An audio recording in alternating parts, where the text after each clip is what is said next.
No problem. We were actually just looking it up because Miles Mabley is definitely a pioneer in comedy and all on those lines, and is originally from North Carolina. She's another North Yeah, Carolina native, Brevard, North from Carolina, Brevard. and I didn't know definitely that. has Yeah, spent a lot of that's what I time. was just saying. We were talking. That's one of the things I do is I'm actually looking for artifacts about her so I can help tell her story and help share, primary source history about her through any artifacts, documents, photographs, or if she has relatives. Brevard is near Asheville, North Carolina, and so that's where she's from originally, up in the mountains. Um, Wow. I didn't but know yes, that. but yeah, a lot of, like I say, a lot of musical talent emanates out of North Carolina. North and South Carolina are where we first came to this part of the world, and so then we emanate out from there, and it goes back, 400, 500 years. Um, and so the talent is concentrated here, but is often not recognized here and overlooked, and that's when it migrates out. And just really quickly to add to that and everything, one of the things that Miles Mabley was known for was a tag team. So a lot of people knew Miles Mabley and also Pigmeat Markham. And Pigmeat Markham actually has ties to right here in Durham, North Carolina. That's So right. Pigmeat Yeah. Markham is actually from here. And when we think about that Harlem Renaissance kind of comedy, which is part of the kind of the whole notion of the Black Wall Streets in Tulsa and a number of other places, and the Chitlin Circuit that Earl was talking about earlier, a lot of that was based right here in this area. As a matter of fact, I do know that Pigmeat has some family members that are still here in this area and all along those lines. But definitely, this is a pioneer in comedy when we think about the great comedians, be they folks like you mentioned earlier, like Bill Cosby, or even some of the great women comedians as well. This was somebody that was doing a lot of that pioneering work before the ones that we know now are out there and doing their powerful work and all along those lines. And the other thing I was going to add just really quickly is we actually had a humanities program here at Hayti yesterday, and the woman was talking about how a lot of the things that are culturally based we don't oftentimes talk about. And this is even to the young lady, because there was a young lady here, Miss Phil, y'all, that was talking about her book, which deals with the church women and church connections to our culture and everything. And they were talking about how we have a connection, and I'm sure that Cheryl and her sister will enjoy this, to our food. And a lot of times that is what dictates a lot of our life and everything along those lines. So they were bringing up the food element, and I would even add the gaming element. Like a lot of families, I think I heard one of the ladies talking about playing spades and other things in the house. So that's part of our culture Kitty as Pat. well. So that's part of what the book was talking about, and all along those lines. They're talking about that connection that we have that we don't oftentimes, we know we've got it, but we don't talk about the history of why we've got it, and the fact that food is such an important part of our culture. I know that when you go visit your family, Zach, when the Woodhouses go visit their family, I would even argue that when Jasmine goes visit her family, there's probably a lot of food, and it's rooted food that's in there, as well as a lot of that. And it goes back to what Dr. Wilson said at the top of the show when I first asked the first question: Right, family.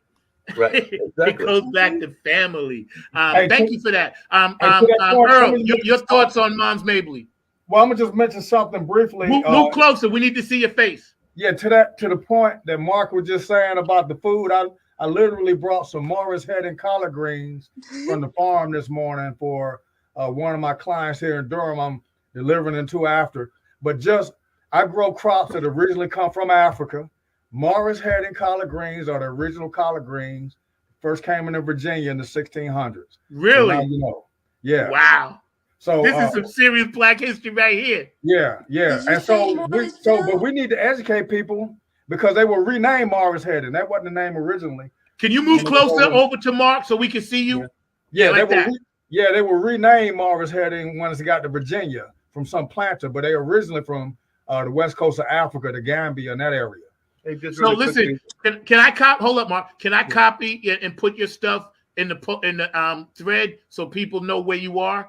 Yeah, I put my email in the chat, and you can reach Okay. me in the chat. Do you have do you have the link, Mark? Can you get that link for the I can museum? make that link and everything. And the real thing I was just going to add really quickly now, Chubb, Yeah, that go I ahead, definitely go ahead. want We to got talk to the time. ladies as well and everything, is that one of the things that came up, I was actually just talking to one of the other teachers here and everything, and this is to the young lady.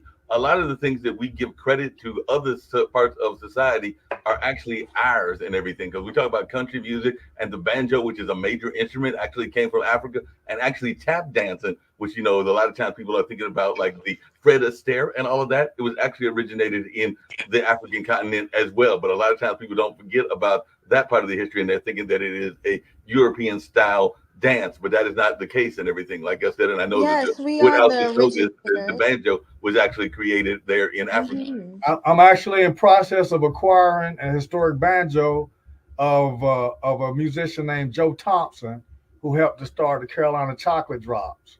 He's an old timey player over in Mebane, North Carolina, who passed away recently. But he carried that old timey tradition, literally going back to Africa, of playing banjos. Wow, that's what's up. Cheryl, your thoughts on moms? Mom's Mabley. Back in my time, I heard her name a lot.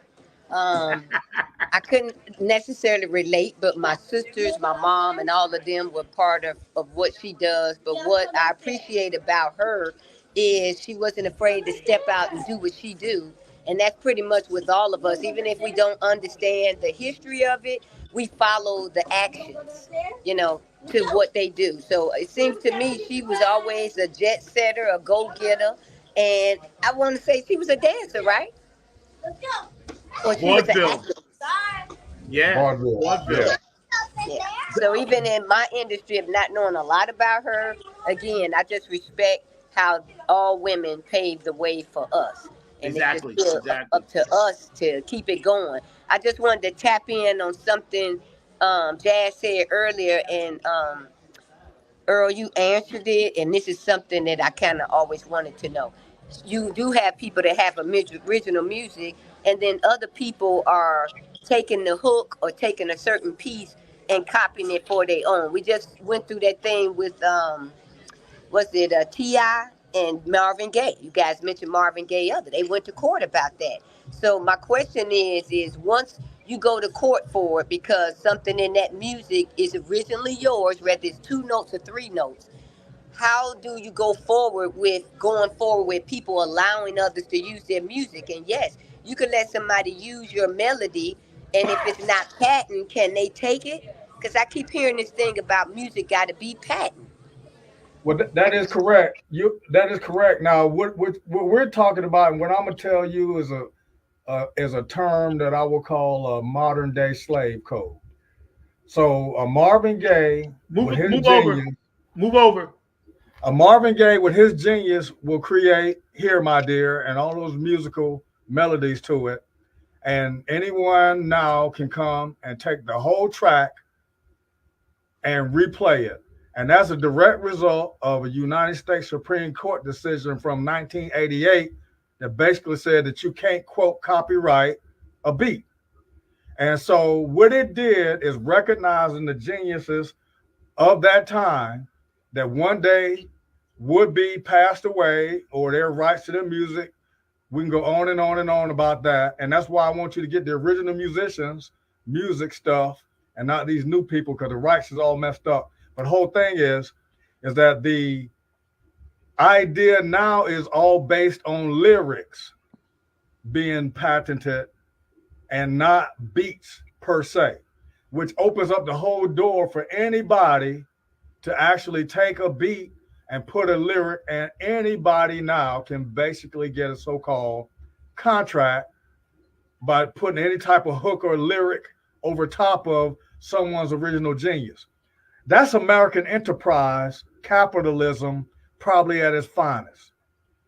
But what it is also in a nutshell is it's taking the genius and the royalties from someone who originally created that genius. That's the same as slavery.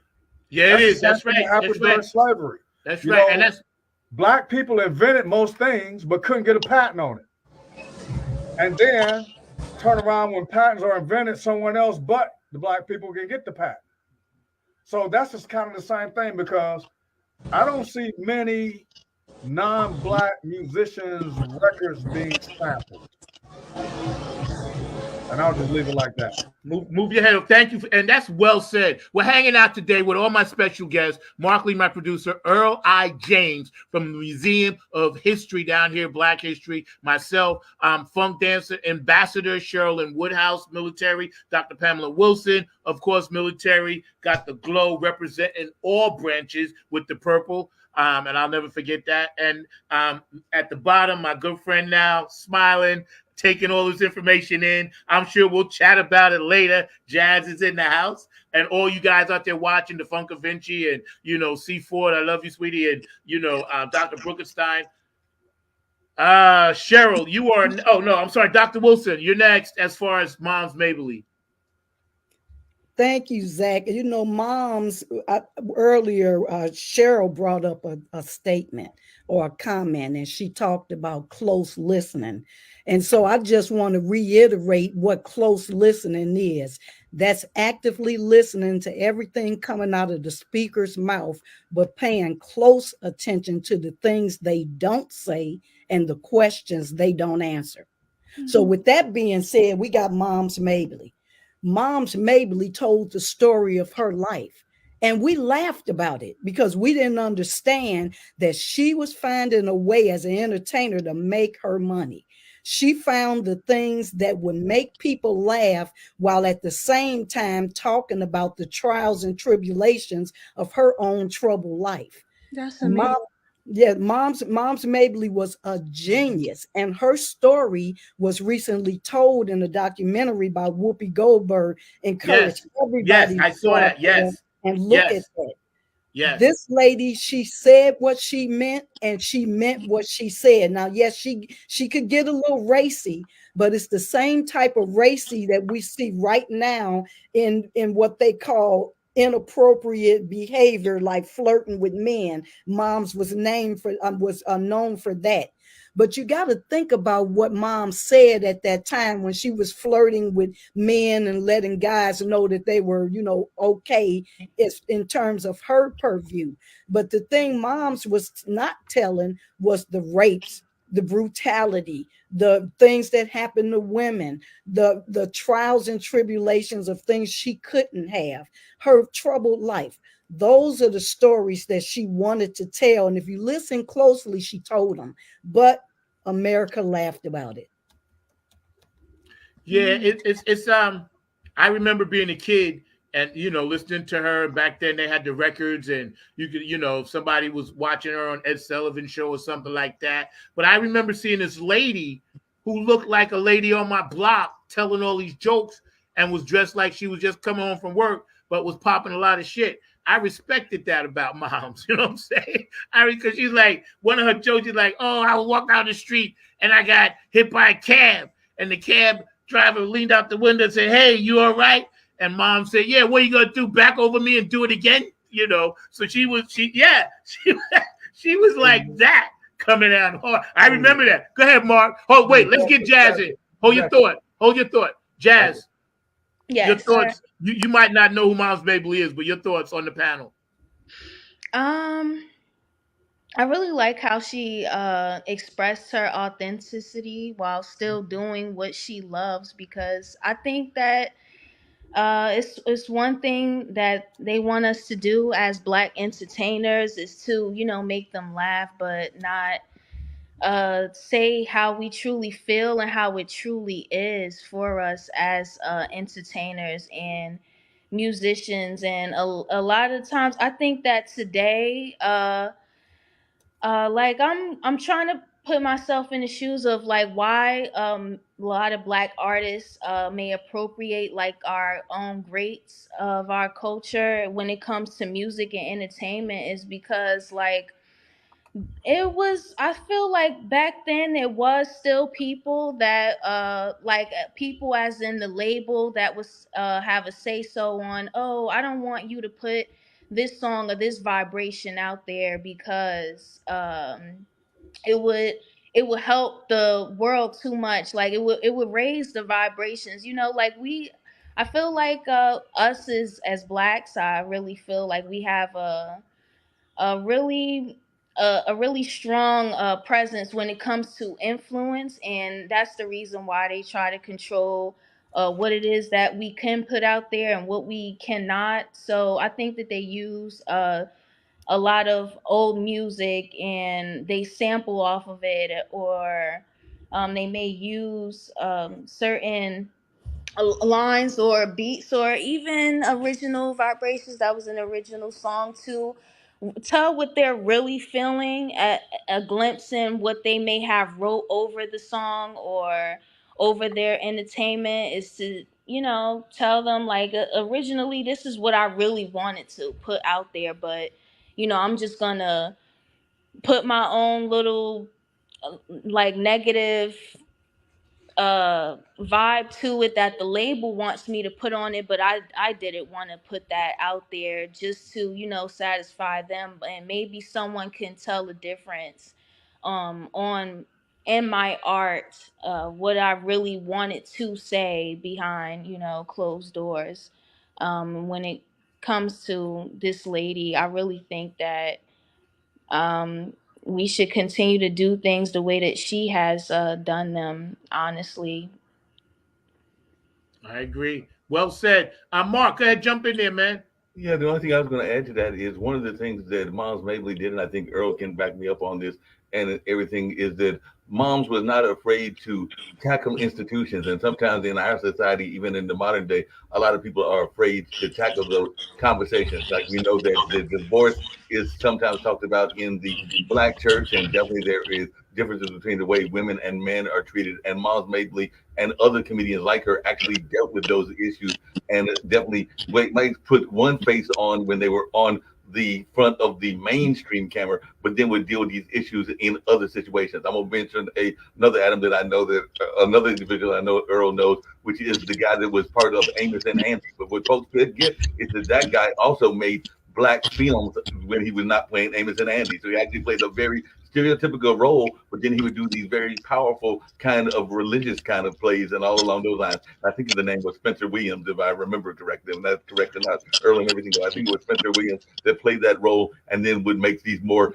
powerful films about the Black church and the more positive messages coming out of the Black church, even though he was playing that very negative role of, I think he's playing Amos, not Amos, of Amos and Andy and everything. But it's just interesting how we can sometimes, and we've even seen that in modern day times, because I was having a conversation earlier about Tyler Perry, and I'm not the biggest fan sometimes because of the shuck and jive of Tyler Perry, but then you look at what he's doing with movies like Hidden Image and other things. So he took that kind of shuck and jive mentality and is now putting out some positive images that are Black history of today. Well said. We had a beautiful show today. The panel was awesome. You guys were all on fire. I can't thank you guys enough. The reason why we wanted to start off February with a powerful panel from our audience and having different opinions about what Black history means to all of us, right? And I'm going to go around and I'm just going to let everybody speak, you know, for a minute or two about what Black history actually means to you as an individual. Mark, can you take Moms off? Moms, we love you. We ain't gonna forget about you. We can look at you, so sweet, popping that shit. I love it. Moms was hardcore now. People don't know. She used to be gambling backstage. Like Dr. Wilson said, watch that special. Whoopi Goldberg. Watch it. She told the story, man. Moms did not play. She was back there in the back gambling with the men, smoking cigarettes. Moms was on it. She was on it, man. I'm gonna start with Earl, and please tell us, you know, in your astute wisdom of the way you voiced what you're trying to tell us and the education you gave us today, what Black History Month means to you. Well, just quickly, I'll dovetail on something that was just said, is that comedians and historians are the ones who have the license to tell the truth in our society. So I like to say that in jest a lot of times before my lectures or presentation as a disclaimer, because particularly in today's society, the historical truth of our story can fly in the face of his story. And as a historian and curator, I always travel with primary sources, artifact documents, photographs, oral histories, so that when I'm presenting history, I'm literally reciting and repeating the historical provenance or provenience of the source, that original source where I got it. And I am myself a vessel of whatever story that I get an opportunity to share and use my skills and talent as a historian to convey that to my audience and to you. And in this sense, I'll leave it with Nat Jones again. I mentioned Nat Jones' 10th anniversary, the father of funk music. I created an exhibit called Hey America, Eastern North Carolina and the Birth of Funk. And I just briefly talked about it, but the instance of it was Nat Jones, Maceo Parker, people like Dick Knight and those crowds who played with James Brown all told me that James Brown wanted to get with him because they had funk and he didn't. He was tied into a white record music contract where they told him if he ever sung again, they would sue him. So in his third grade genius, he got on the Chitlin Circuit together with, and here in Greensboro, North Carolina, in April of 1964, and him and Maceo Parker, who's the predecessor of All the King's Men and George Clinton out of North Carolina, Cabarrus County, outside of Charlotte. All of those guys got together and they created a musical where James Brown played on the first funk album called Grits and Soul, 1964. Check it out. And changed the whole trajectory of music. And in the words of Nat Jones, Papa got a brand new bag. In other words, we got James Brown, the world's most famous entertainer, and we're conjoining him with the dopest underground sound of that time called funk music, produced by Nat Jones, with Maceo Parker and Melvin Parker and Dick Knight playing and creating a genre of music that is now the basis of basically most of the music coming out of America today. Look at that. Right here on Funk from the Front Seat, Black History Month. This is why we do this show. Mr. Lee. No doubt. I'm just going to keep it very simple and very short and succinct. Black history to me is not just the history that Brother Earl was talking about, which is definitely a lot of that history that we know, whether that's the Frederick Douglasses or the ones that I mentioned to you yesterday, Mary Bethune-Cookman, and a number of others that did some great things in education, but it's also our family history. And as Earl said earlier, it's about us making sure that we are maintaining that history and learning that history and keeping that history going, because one of the things that frustrates me sometimes is that young people like the young lady we've got on today and others don't always know that personal history. And that's something that I try to even encourage my nephews to do, which is learn that history of those that have passed on. So I know for a fact that my nephews know that my grandmother was one of the founders of the first Black library in Raleigh, and that the Bosley building there in Central is named after their great granddad, because it was my granddad, so it was their great granddad, and all along those lines. So we're keeping that history going, and I think that that's important, that we don't let the history die, and that we get others to study the history, because we all have these kinds of stories that are somewhere in our family tree, whether it is the history that is tied to our churches, whether it's the history that's tied to our schools, or whether it's just the history that is in our family. So I would urge everybody to go out there and have that documented in their families. Amen. And shout out to young James Brown. Cheryl. Yes, sir. Thank you. Hit me with that phone. Yeah, thank you guys for doing this piece. And Zach, I got to tell you, and Earl, we got to keep this going. I know Black History is only once a month, but just looking at people like Jazz, trying to really understand the history, we got to find a way to throw this in the podcast at least once a month, because it's important that we learn what's going on in our history. And when I go back to jazzancestry.com, it's your best friend. Pay that $69.99 and find your people, especially if you're in North Carolina. Because if you guys remember back when they start trying to find our people their own land, North Carolina is one of the main places. People were leaving Las Vegas, moving to North Carolina because they want to be able to get what was owned to their parents and ancestors. But then North Carolina done came back and found a way to put a snag in it.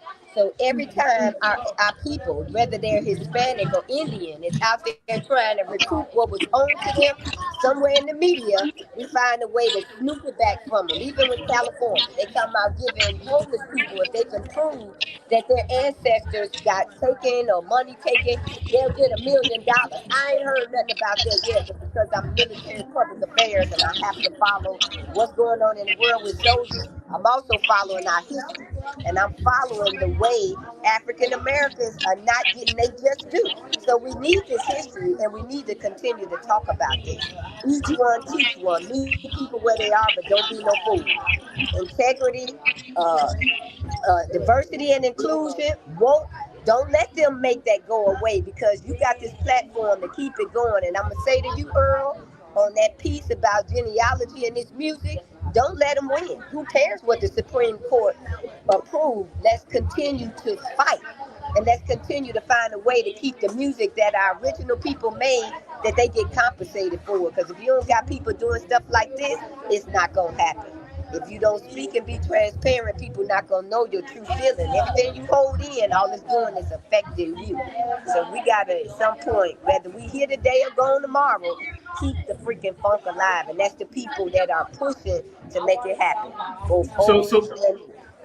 So before Doctor and Jazz goes, I wanted to say I'm always taking in information. This Black History thing that we're doing right now, we can put this in the rotation every 6 weeks. Okay, and we'll have Earl on with more stuff. Mark, yourself, Cheryl can be the host. You just gave me the thought. So every 6 weeks now, Earl, if it's okay with you, I want to have you come back on, and we're gonna do history, and we'll call it, hey, Phone from the Front Seat, bang, History Day, because we need to do this. Dr. Wilson, I'm gonna save you for last. Jazz, your thoughts on Black History Month? I think Black history is, I'm not even going to say a his or her, it's God's story. It's God's story. And like God is so evident in us and all around us. In the fact that he is like God is omniverse, like he's omnipresent. Got you. He's everywhere at all given times.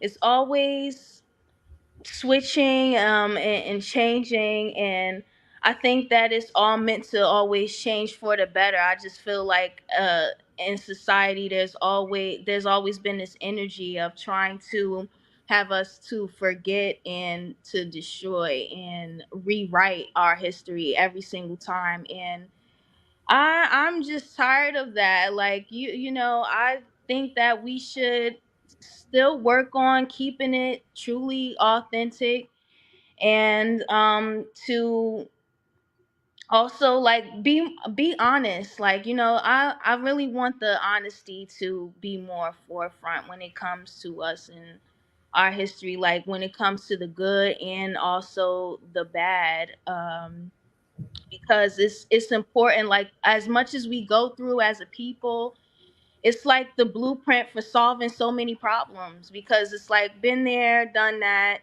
you know, and it's not even in the most plain way. Like the trials and tribulations that we have been through, and as many as we have been through, it's not like just a straight line. It tells a story. It's art. It's beauty. Like J. Cole says that there's beauty in the struggle. Like I always find so much beautiful stuff in all of the struggle, and like a lot of as much pressure as the slaves was under, they always were singing. Like, how am I trying to beat your back open and you still singing? Like, how is that?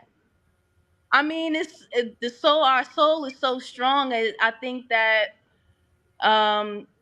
that's why it's taking the whole world to try and break us. It's not enough. It's not enough. And you're going to be a regular on the show too, because I need your millennial thought process. Okay, so bang, every 6 weeks. Dr. Wilson, of course, I saved you fast only because the way you frame things, I always love how you give me this knowledge that I need, along with Mr. James, and along with Mark, along with Cheryl. Here, I would love to be. more often and listen to you guys. Hey, it's done. It's already done. It's already taken care of. Right, Cheryl? Cheryl's my co-host. So, her and I are going to be doing a lot of stuff this summer and for the rest of the seasons, because she's just with it. But Dr. Wilson, please, I'm going to give you this and let you go ahead and do your thing, man, about Black History Month. Yes, thank you, Zach. And please know that this audience that you're providing is essential. You have to look at the people who need the information and then determine how much of it do you really need to know. In terms of Black history, it is not Black history, it is American history. And if we can find a way to not categorize who we are, maybe other people won't categorize who we are. Another point that is important, if you are holding on to historical artifacts, give them to the people that know what to do with them. Right. There is no reason to hold on to critical information or historical information, be it Black, white, Chinese, but to hold information that can somehow educate others in the future is irresponsible. So we have to take accountability for our history. For this segment, we're talking about Black history. Don't misunderstand. I am very proud of our culture, but we're a culture within a culture, and we will not let people separate who we are. So if we separate us, we're forever separated. So let's remember that we have to document, we have to give information to those that know how to properly share information with others, and then we have to tell the truth. One thing that I love about Moms Mabley, and I'm going to end with this. She said, I just tell folks the truth. And if they don't want the truth, don't come to Moms. So that's what I look about with your show, Zach. If they don't want the truth, don't come to this show.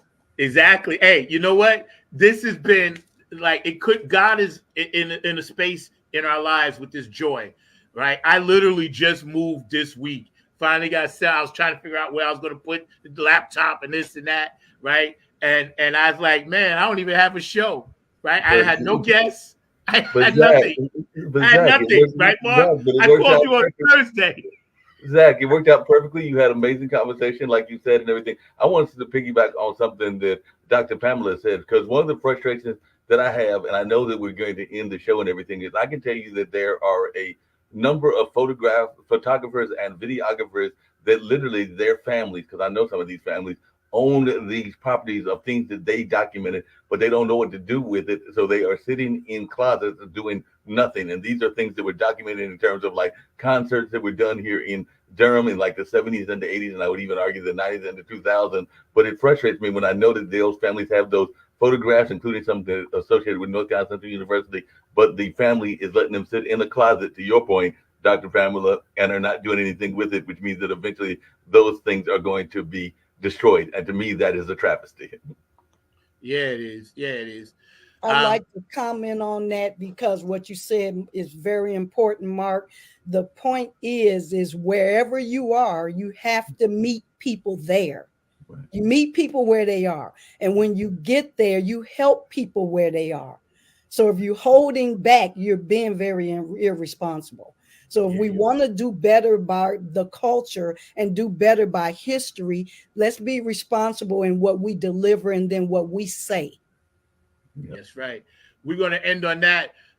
Mark, Earl, Cheryl, Jazz, Dr. Wilson, and everybody out there watching that was on the thread, and those of you that just watched the show, I know I get a lot of hits. Everybody goes back and watches it. There's going to be a 2-part show. It ran, but it's okay because it's very, very important that we do this, like Cheryl said, every 5 to 6 weeks. So we're going to have a panel, and we'll just make it a regular thing. Okay, Mark, we'll make that happen. Yeah. I want to thank everybody from the bottom of my heart. And remember, Black history is not just about Black people. It's history of the world and things that we've contributed, like Mr. James says so eloquently, right? And when we come together as a nation and stop looking at Black, white, Spanish, Latino, Puerto Rican, just look at human beings, that we work side by side in so many ways, and then we go and have these horrible differences. We need to make our differences less than, because when it comes right down to it, we are all part of the world. Carl Sagan said it best, the pale blue dot. If I suggest you go read that book, it's very, very important. Because in the grand scheme of things, we're just a pale blue dot in space. So keep that mindset. Let's come together. Keep the tribe mentality. I want to thank each and every one of you. We're going to get out of here today with one of my favorite vids. I appreciate you. This has been an amazing show. Funk from the Front Seat every Saturday, 12 p.m.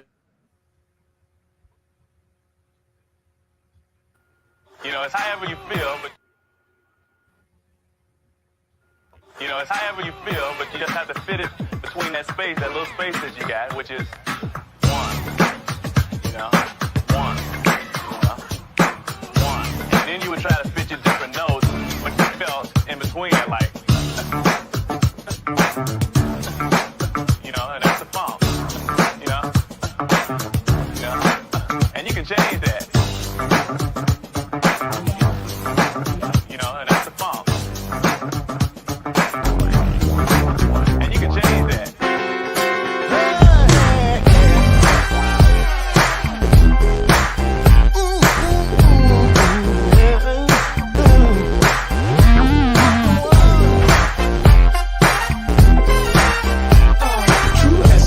The funk is the power of the one. It's the power of the one. This funk has just begun. You can lean on it. Let your mind be free. Night shall not won't die. But I need the funk, baby.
essence of the funk is the power of the one, Bob.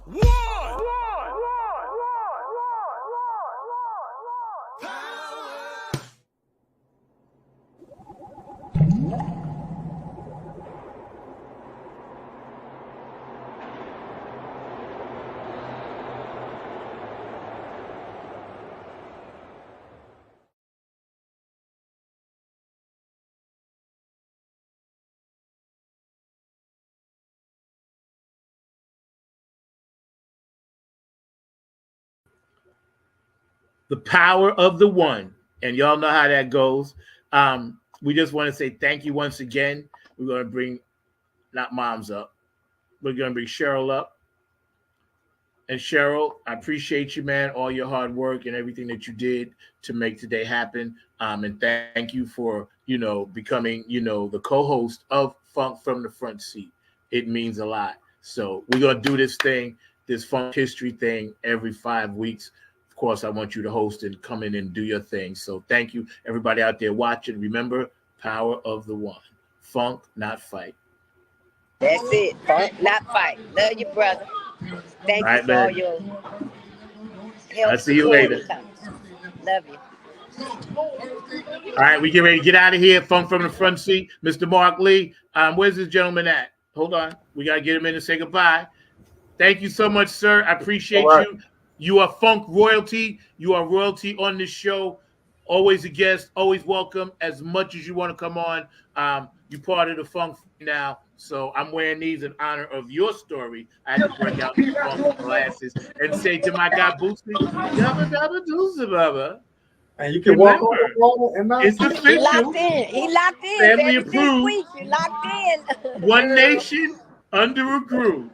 Mr. Mark Lee, thank you. I appreciate you, man. These are Funk from the Front Seat shorts, so y'all can catch them behind the scenes. This is what we do after the show. We say thank you to brothers like this. And you can see his information is scrolling at the bottom, so y'all check that out. Go check out the museum if you're in North Kakalaki. I got to get over there myself. So I'll come back with a full report, Cheryl. I'll see you guys later. Take care. Right. Peace. Let's get out of here, Mark. Yep. All right, Mark. Yeah, I appreciate it.